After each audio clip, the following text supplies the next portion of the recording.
Queridos, Evangelho segundo João, por favor, capítulo 6, Evangelho segundo João, capítulo 6. Nós temos, pela graça de Deus, caminhado na exposição no Evangelho segundo João, e vimos no capítulo 20, que João nos oferece a chave hermenêutica, que é a ferramenta principal para a gente interpretar o seu Evangelho. João, no capítulo 20, nos diz que ele escreveu esse evangelho e registrou os sinais realizados por Jesus, para que nós, conhecendo os sinais realizados por Jesus e crendo em Jesus, recebamos a vida eterna. Então, cada sinal, João registra em seu evangelho 7 milagres de Jesus, 7 atos extraordinários, 7 sinais. E cada sinal revela algum aspecto da divindade, da glória, do poder e da majestade de Jesus, com o propósito de, vendo esses sinais e a glória de Jesus, depositemos nossa esperança nele e recebamos gratuitamente a vida eterna, a imortalidade. João capítulo 6. Depois dessas coisas, Jesus atravessou o mar da Galileia. E João explica que é o de Tiberíades. Uma grande multidão o seguia. E mais uma vez João explica o motivo. Porque tinham visto os sinais que ele fazia na cura dos enfermos. Então Jesus subiu ao monte e sentou-se ali com os seus discípulos. João nos dá o momento da multiplicação dos pães e peixes. A Páscoa, festa dos judeus, estava próxima. Então Jesus, erguendo os olhos e vendo que uma grande multidão se aproximava, disse a Filipe, um de seus apóstolos: onde compraremos pão para lhes dar de comer? Note que João mais uma vez explica. Jesus dizia isto para testá-lo, porque sabia o que estava para fazer. Filipe respondeu: nem mesmo 200 denários de pão seriam suficientes para que cada um recebesse um pedaço. Um dos discípulos, chamado André, irmão de Simão Pedro, disse a Jesus: aqui tem um menino. Esse menino tem 5 pães de cevada e 2 peixinhos. Mas o que é isto para tanta gente? E aí Jesus disse: façam com que todos se assentem no chão. Havia muita relva naquele lugar. Assim os homens se assentaram, e note bem, eram quase 5.000 homens, sem contar mulheres e crianças. É possível que nós tivéssemos ali entre 15 a 20 mil pessoas. Realmente uma multidão. Então Jesus pegou os pães, 5 pães e 2 peixinhos, e tendo dado graças, distribuiu-os entre eles, e também igualmente os peixes. Note essa nota aqui: tanto quanto queriam. As pessoas estavam com fome e comeram até se fartar. O texto segue dizendo: e quando já estavam satisfeitos, Jesus disse aos seus discípulos: recolham os pedaços que sobraram para que nada se perca. Assim, pois, o fizeram e encheram 12 cestos de pedaços dos 5 pães de cevada que sobraram, depois que todos tinham comido. Quando as pessoas viram o sinal que Jesus havia feito, disseram: este é verdadeiramente o profeta que devia vir ao mundo. Jesus ficou sabendo que estavam para vir com a intenção de fazê-lo rei à força. Então se retirou outra vez, sozinho, para o monte. Queridos, esse é o 4º sinal realizado por Jesus. Em João capítulo 2, Jesus transforma a água em vinho. Em João capítulo 4, Jesus cura o filho de um oficial do rei, a uma distância de 30 quilômetros. Jesus estava numa cidade, o menino enfermo a 30 quilômetros de distância, e com uma palavra de ordem, o menino foi curado. No capítulo 5, Jesus foi até o tanque de Betesda, que significa casa da misericórdia, e curou um paralítico que estava enfermo há 38 anos. Cada um desses sinais revelaram belas verdades a respeito de Jesus. Quando Jesus transforma a água em vinho, João está nos mostrando que Jesus é o Cristo, o Filho de Deus enviado, para nos levar a um novo relacionamento com o Pai. Arrancar nosso coração de pedra, colocar um coração vivo no lugar, colocar a palavra de Deus dentro do nosso coração, levar-nos a amar a Deus verdadeiramente.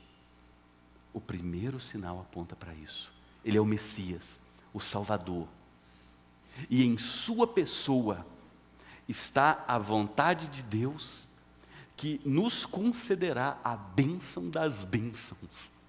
Deus nos conduzirá a um relacionamento com Ele, de amor, de prazer e de intimidade inimagináveis. Impossível na dispensação do Antigo Testamento. O segundo sinal, que é Jesus curar o filho de um oficial a 30 quilômetros de distância, nos mostra que Jesus é o Deus Todo-Poderoso. O Deus que do nada criou todas as coisas, tem poder à distância para curar e transformar a vida que Ele quiser. Ele é o soberano. O terceiro sinal registrado por João, a cura de um homem há 38 anos doente, no tanque de Betesda, revela que Jesus é o Salvador aguardado por todos, que possui poder para salvar uma humanidade perdida no poço das desilusões, marcada pelas falsas religiões.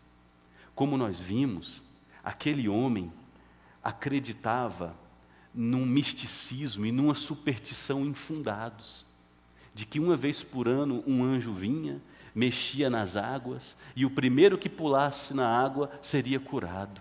O nosso Deus não é assim. Nós vimos domingo passado que Deus não trabalha assim. Aquele homem acreditava num misticismo, numa superstição, e aquele tanque de Betesda representa todas as falsas esperanças nas quais o ser humano deposita sua confiança. E Jesus, ao curar aquele homem, João revela que Ele é o Salvador do mundo, que vem nos encontrar no poço das desilusões, afundados em misticismos, em fanatismos religiosos, em superstições, em enganos, e nos restaurar. É Deus quem vem ao nosso encontro. Agora nós estamos em João capítulo 6. E a pergunta que você deve fazer é: o que esse sinal da multiplicação de pães e peixes revela a respeito de Jesus? Vamos descobrir juntos? Em primeiro lugar, veja que os versos 1 a 4 de João capítulo 6 criam a circunstância. Depois que Jesus cura aquele paralítico, discursa a multidão, João registra a transformação dos pães e dos peixes. Só que quando nós vamos para os evangelhos de Mateus, Marcos e Lucas, que também registram esse mesmo sinal, passou quase um ano desde que Jesus havia curado o paralítico no tanque de Betesda. O versículo 4 nos diz que a Páscoa estava se aproximando. Jesus já estava no segundo ano de seu ministério. Esta seria a penúltima Páscoa celebrada por Jesus. Na próxima Páscoa, ele seria morto e pendurado no madeiro, crucificado, ressuscitaria ao terceiro dia. Jesus havia chamado os discípulos, comissionado eles de 2 a 2 e enviado os discípulos para proclamar o Evangelho às cidades vizinhas, pregando o Evangelho, curando enfermos e expulsando demônios. Os discípulos haviam chegado dessa empreitada, estavam exaustos. Lucas nos diz que os discípulos não tinham tempo nem para comer. E aí Jesus foi tirar um período de férias com os discípulos. Pegou os discípulos, entrou no barco, atravessou o mar da Galileia, que não é um mar, é um grande lago, com 20 quilômetros de comprimento e 11 de largura, é água doce. É o lago de Genezaré, ou o lago de Tiberíades, e foi para uma região desértica. Jesus tinha uma boa estratégia. Quem quer descansar tem que fugir de todo mundo. Entrou no barco com seus discípulos. Só que o povo sabia. O povo havia acompanhado naquele último ano Jesus expulsando demônios. Jesus havia feito morto ressuscitar. Jesus havia curado leprosos. Ele havia realizado sinais espetaculares que agregaram a Jesus uma grande multidão. Então o povo ficou sabendo por alguma razão que ele entrou no barco e foi para o outro lado do mar da Galileia. Quando Jesus chegou com seus discípulos do outro lado do mar, na região deserta, já tinha uma pequena multidão reunida. E tinha muito mais gente chegando, porque aquela região era a rota das pessoas irem até Jerusalém para comemorar a Páscoa.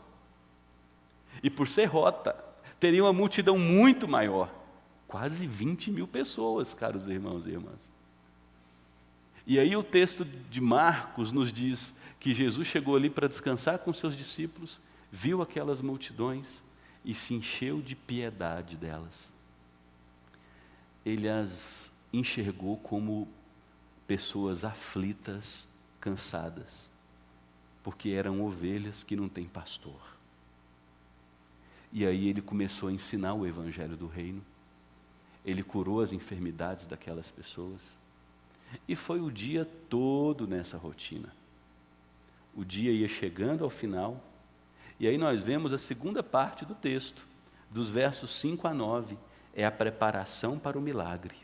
Em João capítulo 6, no verso 5, Jesus vendo que uma outra grande multidão se aproximava, já tinha uma multidão ali com ele, ele olhou para um de seus discípulos, Filipe, com o fim de prová-lo, de experimentá-lo, e ele perguntou: Filipe, onde compraremos pão para dar de comer a essas pessoas? Por que Jesus perguntou a Filipe? É importante a gente saber que Filipe não estava sozinho. Os 12 apóstolos estavam juntos. Jesus apenas olhou para Filipe porque Filipe morava na cidade de Betsaida, muito próximo daquele deserto. Então era como se Jesus estivesse dizendo: Filipe, você conhece os hotéis, você conhece os restaurantes, você conhece os supermercados, você conhece tudo, você conhece a cidade. O que a gente pode fazer para alimentar esse povo? Era uma pergunta para experimentar Filipe. E note que Filipe, ele falha na prova. Filipe olha para as circunstâncias de maneira muito lógica, que é a mesma maneira como eu e você olhamos para as circunstâncias quando nós estamos diante da falta dos recursos, diante dos problemas. Filipe havia visto, só no Evangelho segundo João, Jesus transformar água em vinho, curar a filha de um homem a 30 quilômetros de distância, levantar um paralítico há 38 anos enfermo. Filipe já havia visto Jesus acalmar uma tempestade, expulsar uma legião de demônios, curar uma mulher que há 12 anos estava doente, só de tocar na roupa de Jesus.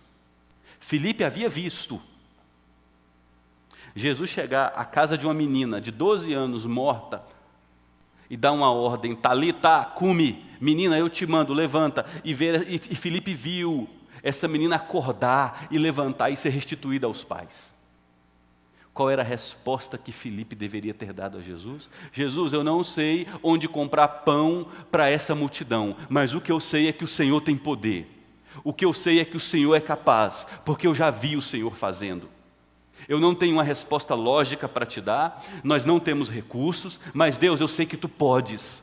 Eu sei que os Teus desígnios não podem ser frustrados. Eu sei que o Senhor tem condição de resolver isso. Então, ó Jesus, me fale qual é a Tua vontade e como o Senhor quer me usar, porque eu sei que no Senhor há poder.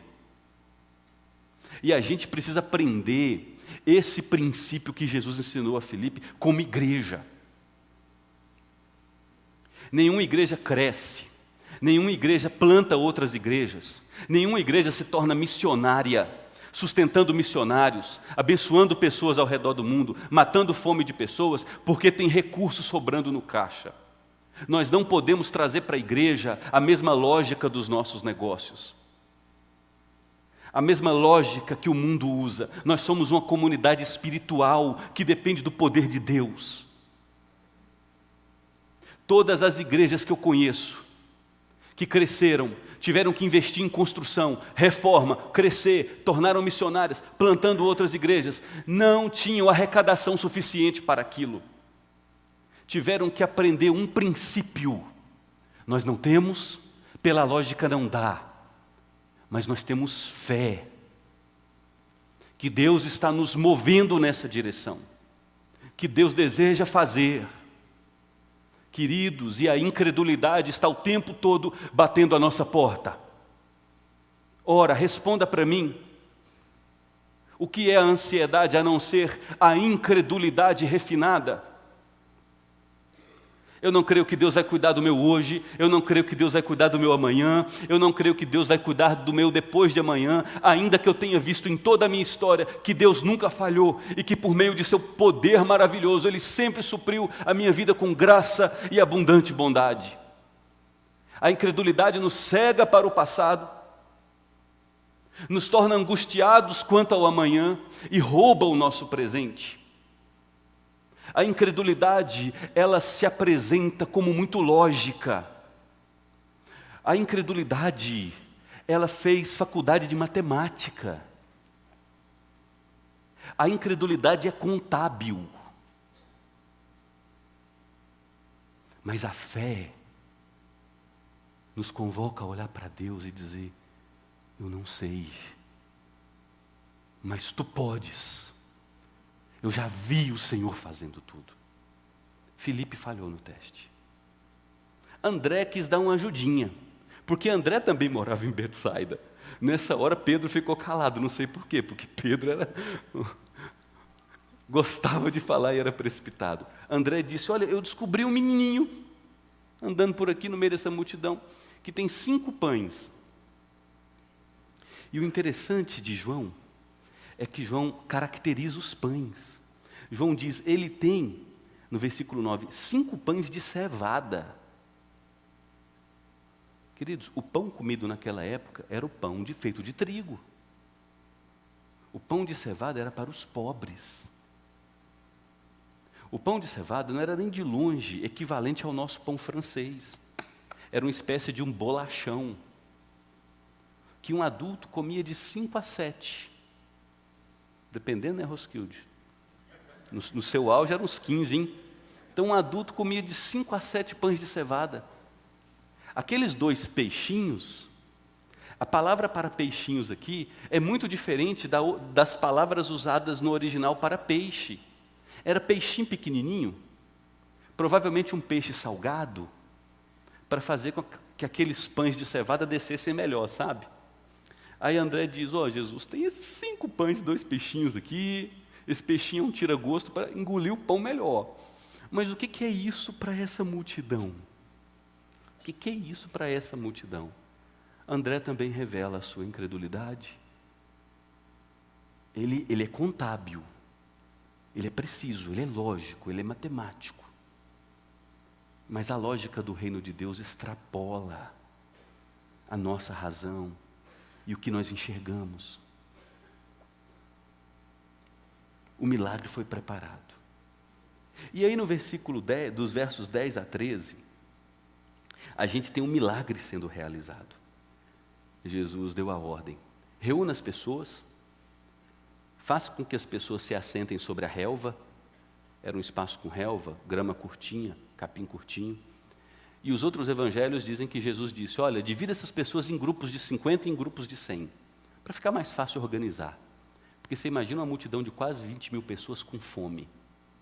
Era muito fácil virar um caos aquilo ali. Já viu quando o povo está com fome, amontou ali, tem 50, amontou ali, e vira dificuldade? Você imagina 20 mil pessoas com fome. Então, separa as pessoas em grupos de 50 e em grupos de 100. Jesus pegou 5 pães, 2 peixinhos. Primeira coisa que ele fez.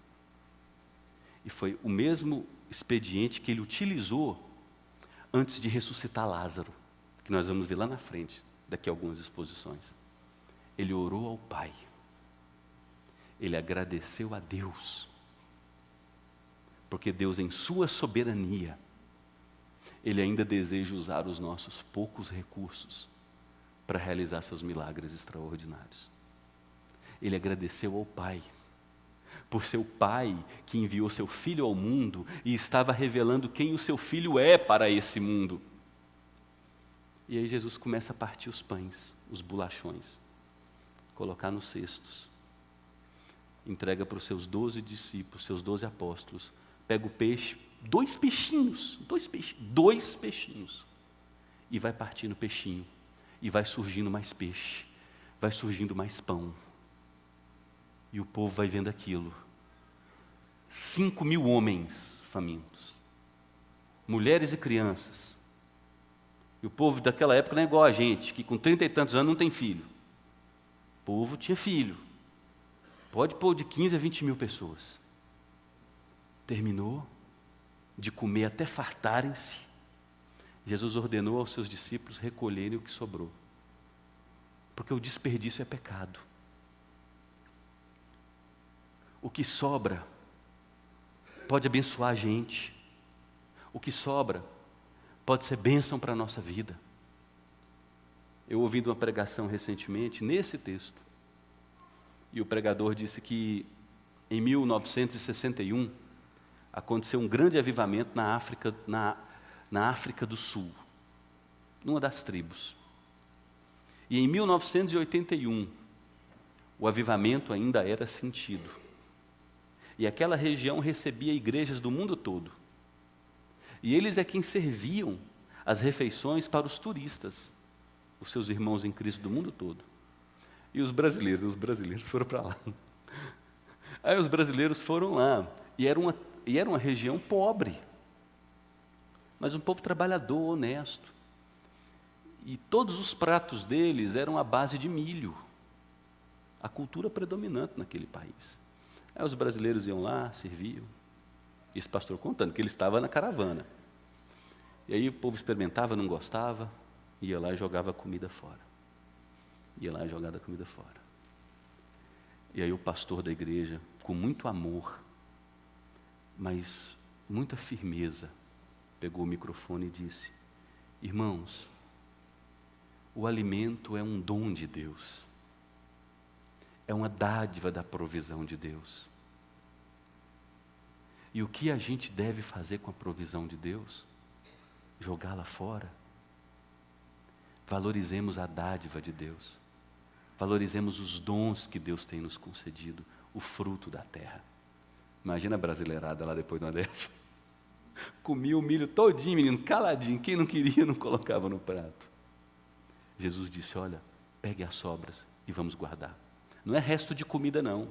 Eram os pedaços que foram partidos, não foram utilizados, e juntaram 12 cestos.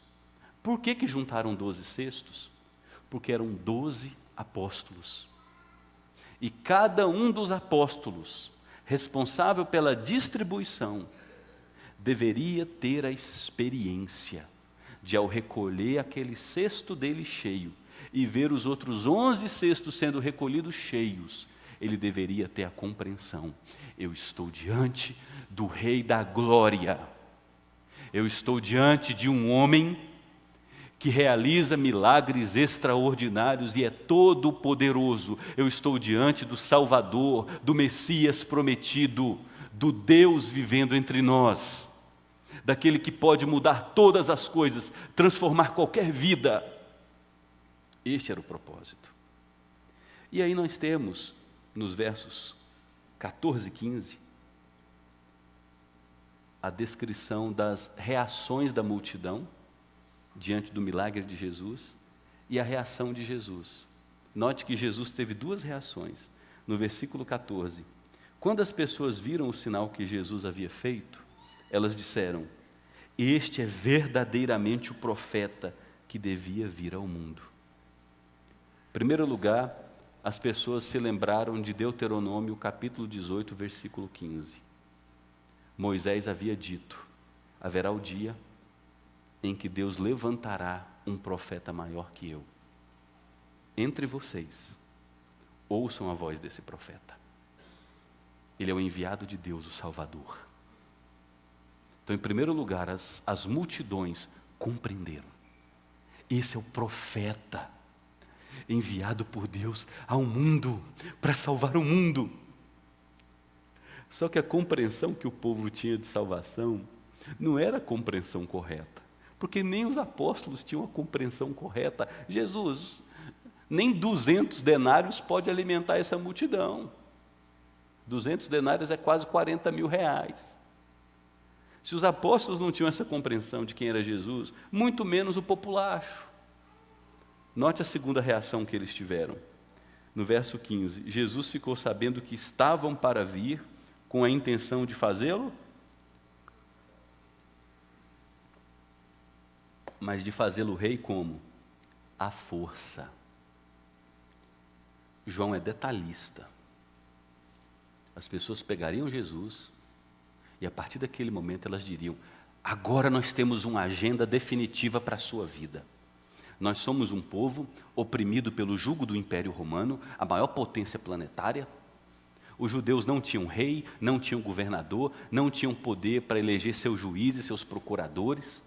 Os reis das províncias do mundo daquela época, bem como os procuradores, eram impostos pelo imperador romano, e os judeus ansiavam pelo dia de sua liberdade política, liberdade religiosa, liberdade econômica, liberdade social, e eles disseram: você é o homem que vai nos liderar um grande exército, pegando em armas para sacudir o jugo do Império Romano, reduzindo-os a cinza, e nós voltaremos a ter a glória na época do rei Davi e do rei Salomão.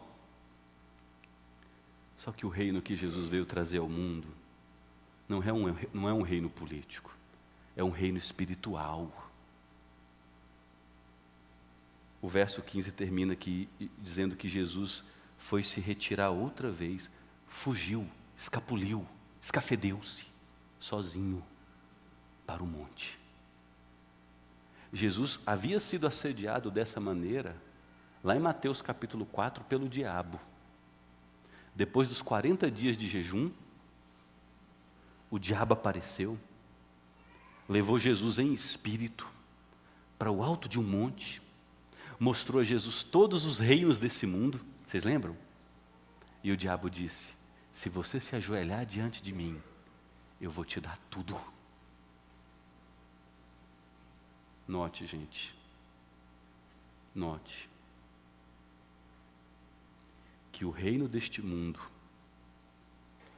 que a gente deseja tanto conquistar, pertence ao diabo.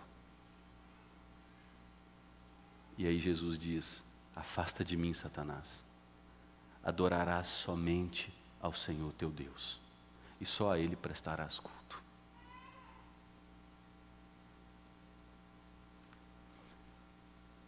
A gente precisa de cura física? Sim. A gente precisa de pão sobre a mesa? Sim. A gente precisa de saúde? Sem sombra de dúvidas.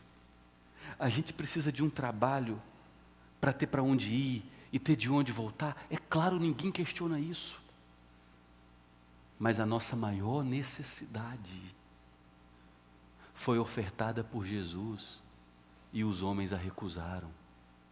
Ele veio nos livrar do império do pecado, da culpa, da condenação, e nos conduzir para o reino de seu Pai, o reino de Deus, e nos conceder a vida eterna.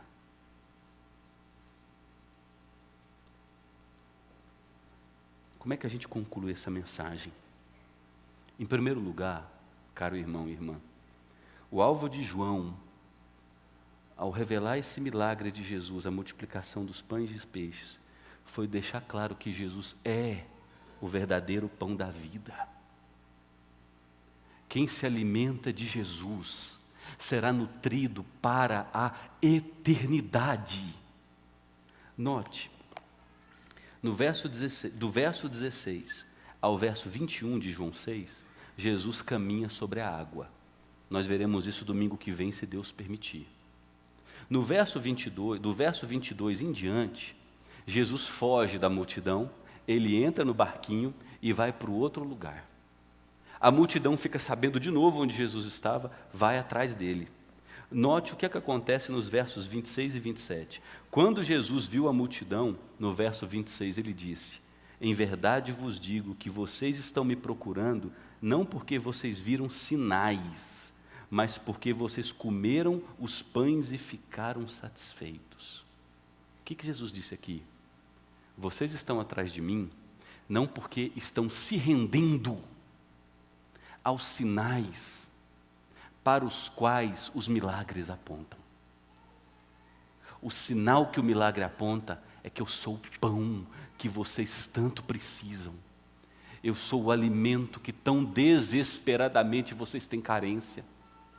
Mas vocês me seguem pelos motivos errados. Queridos, me diz uma coisa. Se a partir de amanhã essa igreja se tornar uma igreja milagreira de plantão, anunciando remoção de tumor, experiências místicas extraordinárias, o que vai acontecer com a gente? Nós vamos ter que mudar daqui para um estádio.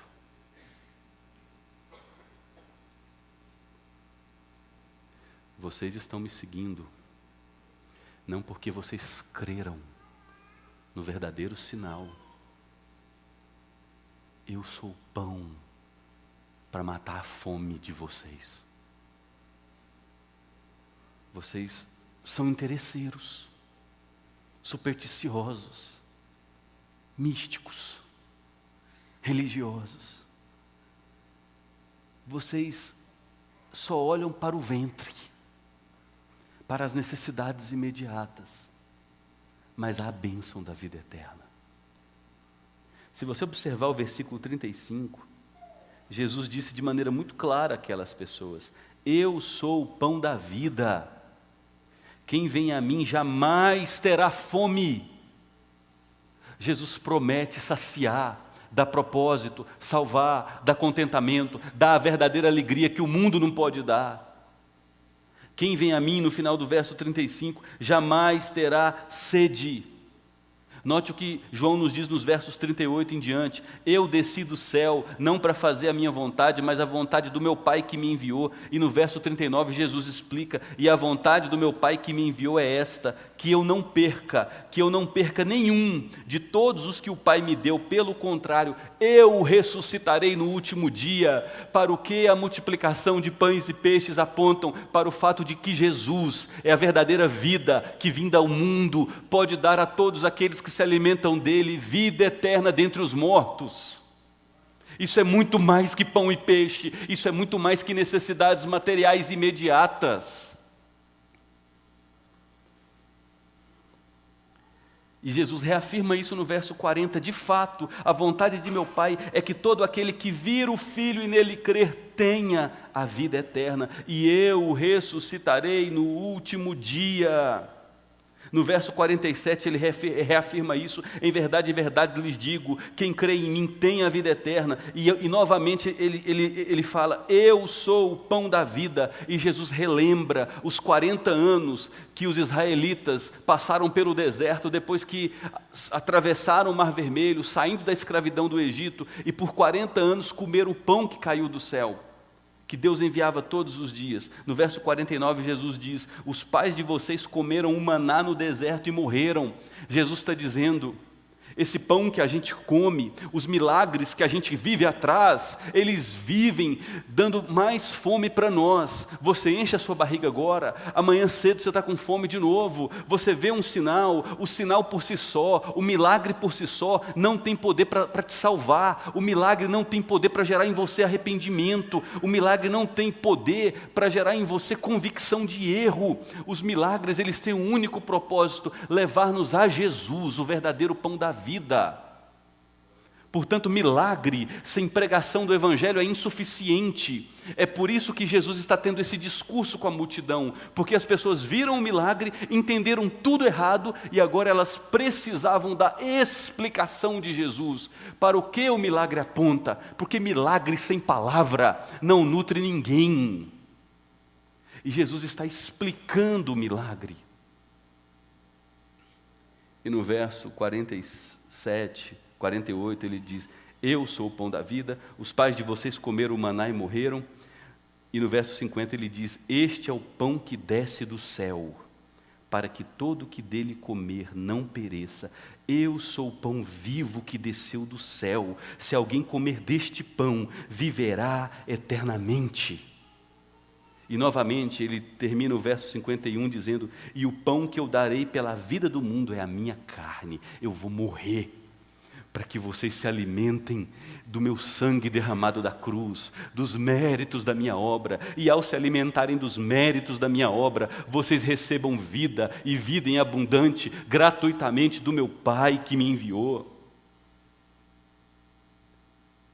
Aí você pensa: nossa, que discurso maravilhoso.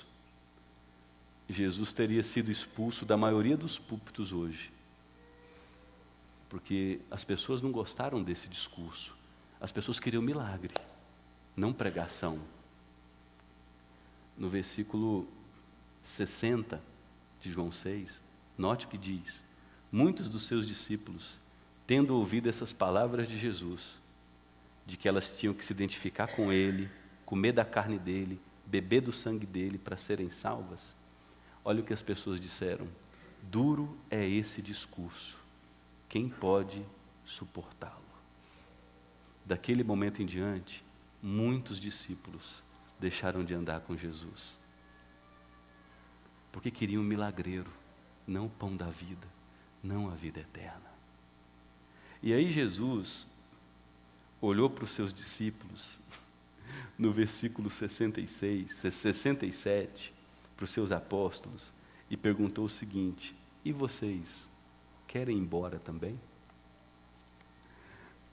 Gente, Jesus, entendam o contexto da expressão, né, pastor Neilo? Seria um péssimo pastor hoje olhar para a igreja depois de pregar e dizer: vocês me seguem pelos motivos errados, vocês só pensam no ventre, milagres, vocês são superficiais, rasos, vocês não estão interessados na vida eterna, vocês querem ir embora? Pode ir embora.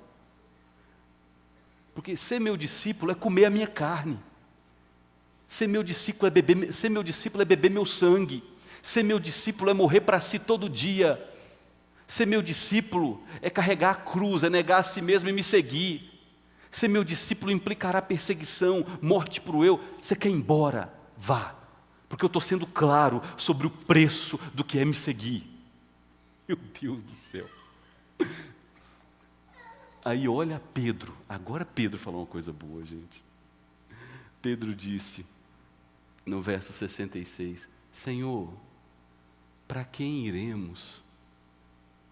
Esse discurso é duro, mas só Tu tens as palavras da vida eterna. Pode ser difícil te seguir. Pela lógica agora, né? Será impossível eu morrer para mim, porque minha vaidade, meu orgulho são fortes demais. Mas eu sei que Tu podes. Eu tenho visto e crido que Tu és o pão da vida.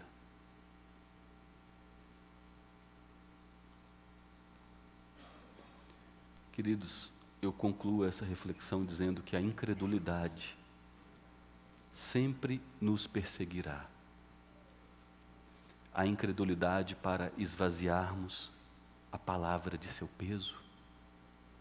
A incredulidade para desconfiarmos do real poder de Jesus. A incredulidade que nos levará a fazer cálculos para tudo. A usar a lógica para tudo.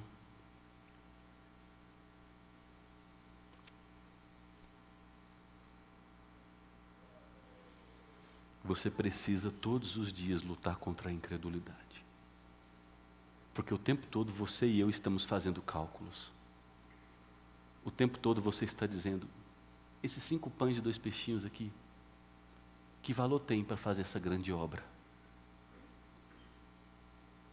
Quando o próprio Deus, por sua providência, enviou para nós aquela situação difícil, espera ouvir de nós: eu sei que o Senhor pode tudo. Eu sei que as circunstâncias são desfavoráveis, que eu não tenho saúde, que eu não tenho recursos, mas o pouco que eu tenho está em suas mãos.